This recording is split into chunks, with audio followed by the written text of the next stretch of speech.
par exemple.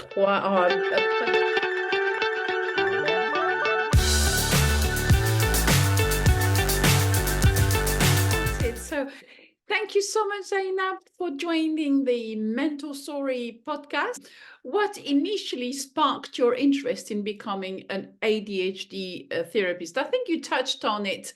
So if you want, we can skip to the next question. But if you want to develop it a bit more, that would be lovely. Yeah, why I came in the ADHD, that's a point that I haven't discussed. I just discussed I am doing these things, but why and when I have started. When I was in my teaching field at my own like society, there was a one child that he was ADHD. I was not about to know that he is the child that who is suffering from these such disease.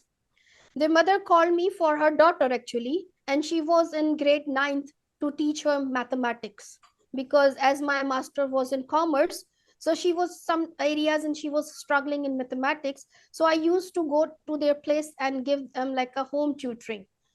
Over there, that child was sitting behind me, and I start talking to him because I love kids. So unfortunately, or you can say fortunately, we become a friends. And when we become a friends, so I start like asking the mother that why he's not writing, he's not going to school and so on. So she start telling me that he's having some issues and he's taking hyperactive medicines and so on.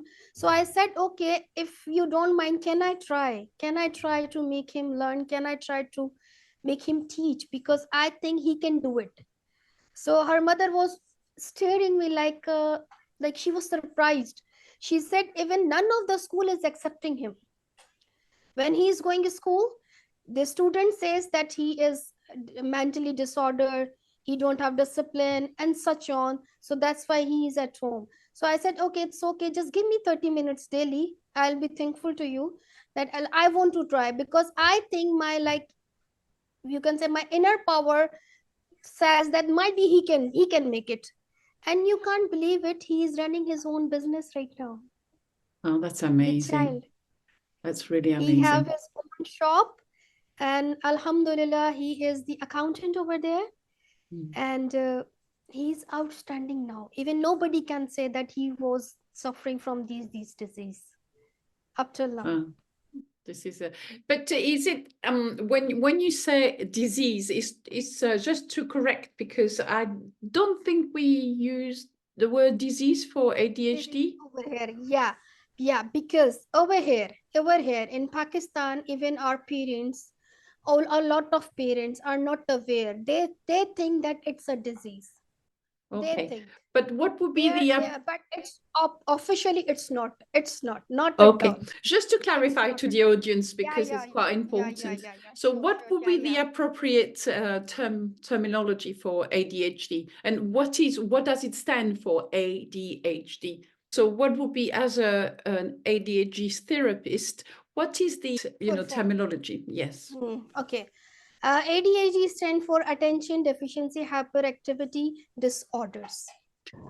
People with ADHD may struggle more than others to sustain their attention on some tasks, such as schoolwork, but can maintain an unusual intense level of attention for their tasks. Disorder that can be cured, that can be help out.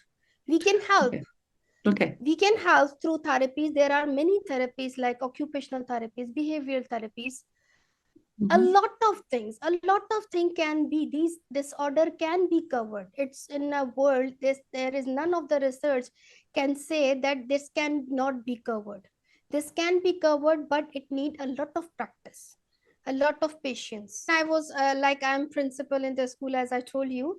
So many parents are coming towards, even they are not aware of that problem that child is suffering. Even many times I have to make them sit with a cup of tea, when in a very calm manner I have to deliver that these are the problems that your child is facing, and he needs one-to-one attention towards to it. And sometimes they get hyper. Even they are not listening, even they are not in a mood to listen that thing, that why you are saying to our child like this, because we want to help them. It's not like that we are criticizing someone or someone's child. My motto is to help them. Even if the parents are not aware, I cannot do all alone everything, because to me the child is 2 hours, 3 hours, 4 hours, 5 hours, that's it. Rest of the 20 hours the child is at home. I need a proper support from parent sides as well, that we both can work together to build a strong communication with that child.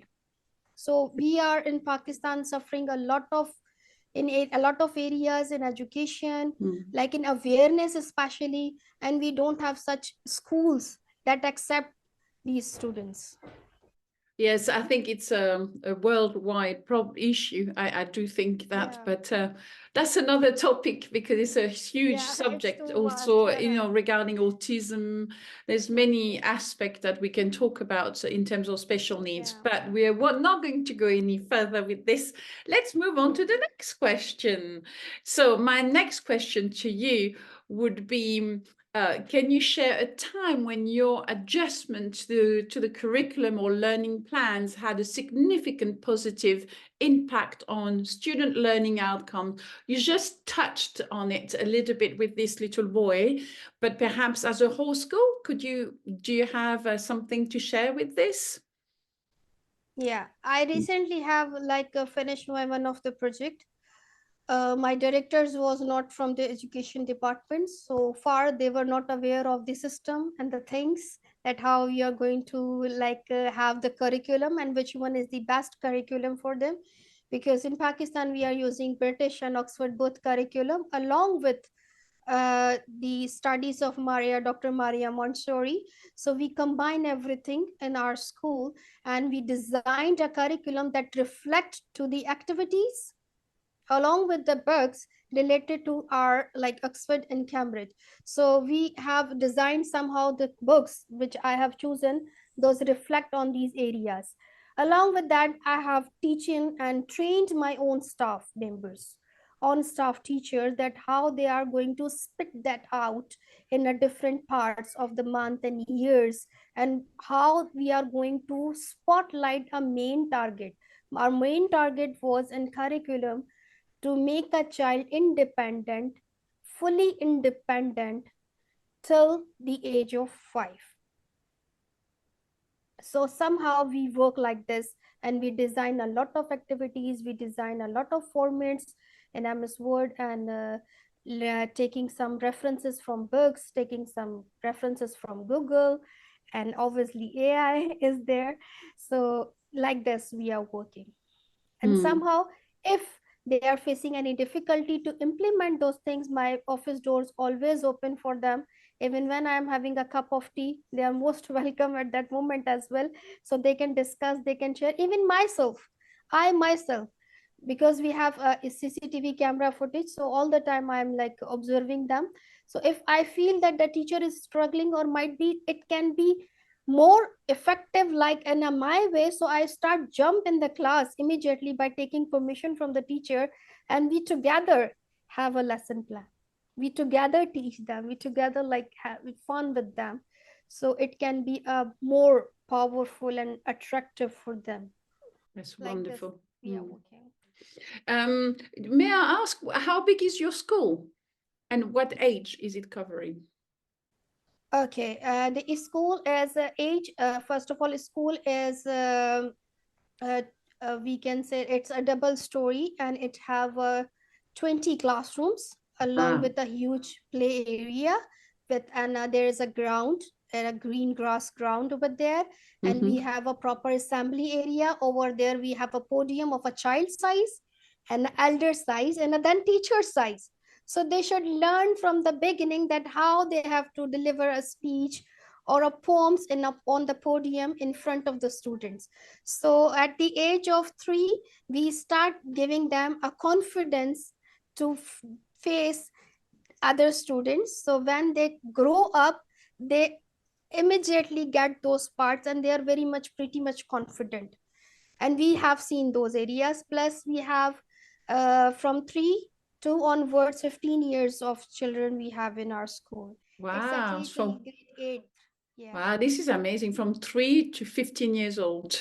Yeah, And we Wow. have different languages courses as well in our school. We just adopted Chinese language. Ooh. So we hired a teacher for them, and he is teaching from 3 years to onwards. So he used to come for young ones, start talking with them, showing them flashcards, as we have grabbed some tips from Maria Montessori. And what we did, we have integrated those things in different areas, because all everybody knows her research, her material, her efforts were speechless. Mm, mm. Thank you so much.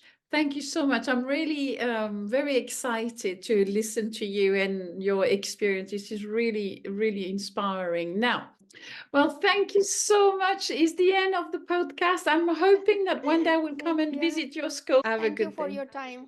Thank you so much.